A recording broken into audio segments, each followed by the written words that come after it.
Hello বন্ধুরা, কেমন আছো? আজকে একটি নতুন ব্লগ নিয়ে চলে এসেছি তোমাদের সাথে। ব্লগটি হলো শান্তিনিকেতনের কঙ্কালীতলা মন্দিরের। এই মন্দিরটি শান্তিনিকেতন থেকে 9 কিলোমিটার দূরে কোপাই নদীর তীরে অবস্থিত। এই মন্দিরটির 51টি পবিত্র শক্তিপীঠের মধ্যে খুবই অন্যতম।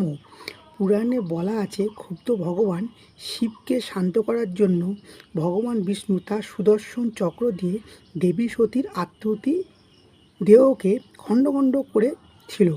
সতীর কোমর এই কঙ্কালীতলার মন্দিরে এত জোরে পড়েছিল যেখানে গভীর গর্ত হয়ে পবিত্র পুকুরের জন্ম হয়েছিল, যা মন্দিরের কেন্দ্রবিন্দু হিসাবে আজও বিদ্যমান।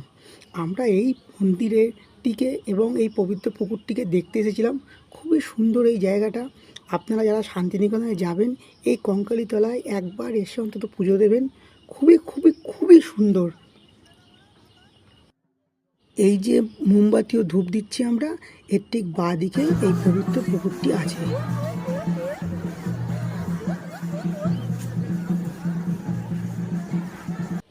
পুজো দেওয়ার পরে ওখানে একটা হাট বসে। ওই হাটে এই সাঁওতালরা নাচ করে। সেখানে আমরাও একটু নাচ করেছিলাম সাঁওতালিদের সাথে, এবং নাচ করে আমরা চলে গেছিলাম। আপনারাও যাবেন এবং একটু সাঁওতালি নাচবেন ওদের সাথে, খুব ভালো লাগবে। টাটা।